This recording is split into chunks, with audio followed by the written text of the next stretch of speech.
say that just let you know you're very important people. In fact, you're among the most important 4% of Americans. So let me explain what I mean by that.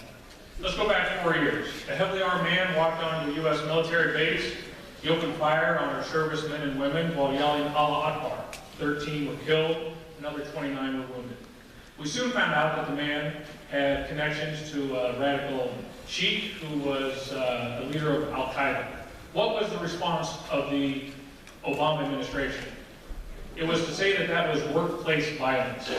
And by not designating that as terrorism, those soldiers and their families were denied the benefits that they were right to deserve.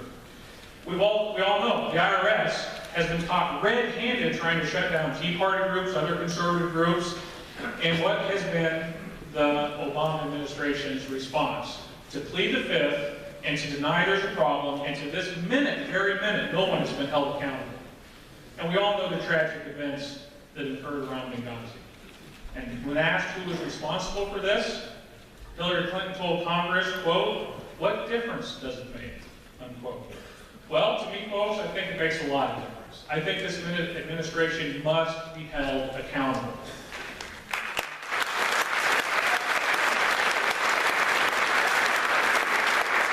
And not just for these scandals, but for the scandalous far-left agenda that this president is forcing on our country. Obamacare, more taxes, a return to the welfare state, gutting the Defense Department, our national defense, and even spying on each and every one of our citizens. And perhaps the most disturbing of all is their absolute spending spree that is going to double our national debt in 8 years. It took us 224 years to get here, and Obama's going to double it in 8 years. Now, what's the one thing that stands between this radical agenda and its further enactment into law? One thing: a Republican House of Representatives. The National Democrats have targeted this district, this very district, in their red-blue program. Because if they can switch only 4% of districts, 17, from Republican to Democrat, next January, Nancy Pelosi will wield the Speaker's gavel, and Barack Obama will be given a blank check for the next 2 years to complete his dream of fundamentally changing America. And I think that's why Pelosi is personally supporting the Democrat in this race, and going so far as even held a fundraiser for her in San Francisco, if you didn't know that. So you are in the 4% of Americans who will determine whether Pelosi and Obama get what they want, or whether the House can continue to defend liberty and to defend the Constitution. Your choice in this is important. And it must not be for someone just who shares our values. Now let me stress, that's very important. But it should also be for someone who knows you, knows Iowa, who knows how to deal with the media to get our message out, who knows how to run an effective campaign so that we can win this swing district in November. And I'm seeking your nomination because I believe I best fit those requirements. I know this district from growing up in Shenandoah, going to college in Indianola, living in Guthrie County, and now I'm a resident of Polk County. Like you, I've worked the grassroots. I've been attending these county conventions for 20 years now, and I know some of you have got a few years on me, but I'm working hard at it.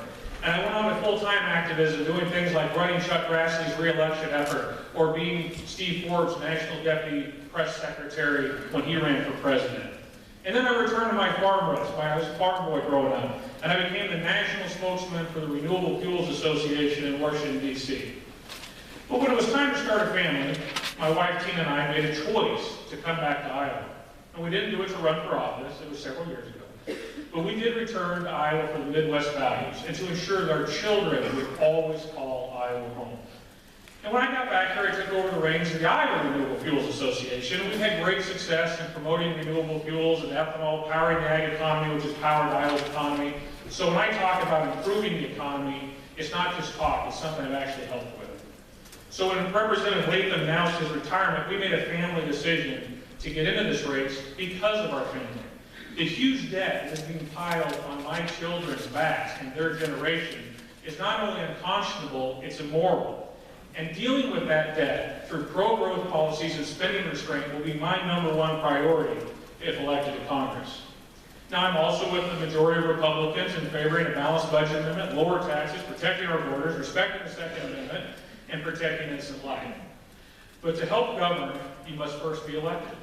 Now, former Congressman Greg Yancey has joined with John King, and who is Steve King's brother, to co-chair my campaign. And we're very very happy about that. So no other candidate has the experience in advocating for conservative candidates and causes and dealing with the media like I do. You're the 4%. You're going to chart the future course of this country. So God bless you as you make that decision, and God bless Iowa.